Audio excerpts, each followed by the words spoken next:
The objective of obturation is to create a complete seal along the length of the root canal system from the coronal opening to the apical termination. In this video, you're going to learn how to obturate root canals using either lateral or vertical condensation technique. The temporary filling is removed using a round burr in a high-speed handpiece and water spray. The canals are probed with an endodontic explorer. Calcium hydroxide paste is removed using either EDTA followed with sodium hypochlorite or MTAD alone. Before obturation, the canals are irrigated with 99% alcohol and dried with paper points. The master cones are fitted with tugback in the canals. The root canal sealer is mixed to a creamy consistency, and a small amount of it is placed in each canal with a file or the master cone.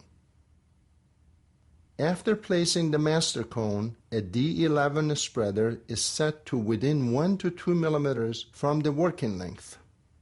The spreader is used to laterally condense the master cone and create room for accessory cones. After dipping the tip of the accessory cone in the root canal sealer, it is placed next to the master cone. The same procedure is repeated for placement of another accessory cone.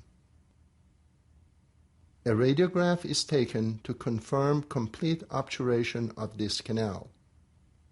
After confirmation, the excess gutta percha is seared off using touch and heat.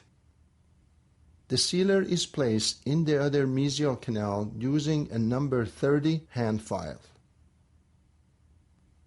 After placing the master cone, a D11 spreader is set to within 1 to 2 millimeters from the working length and is used to condense the accessory cones in this canal. Another radiograph is taken to confirm complete obturation of this canal. The obturation continues with lateral condensation using a D11 spreader.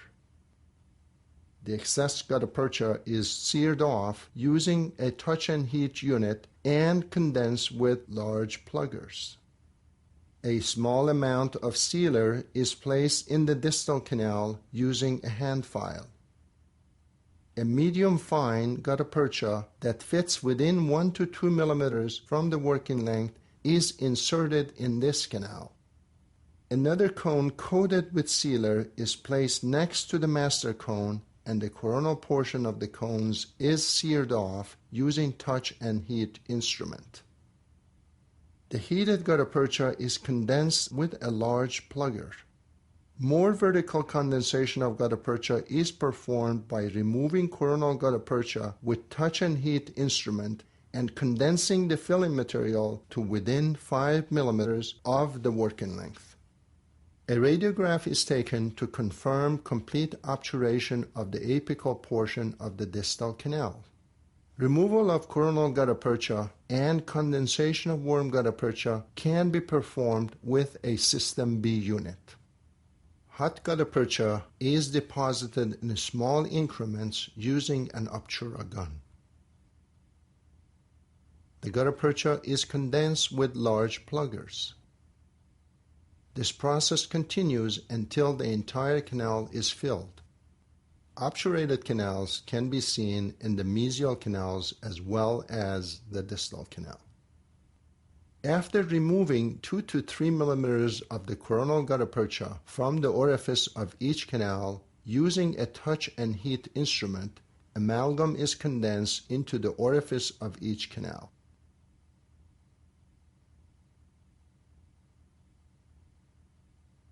More amalgam is placed in the access cavity to fill the entire pulp chamber.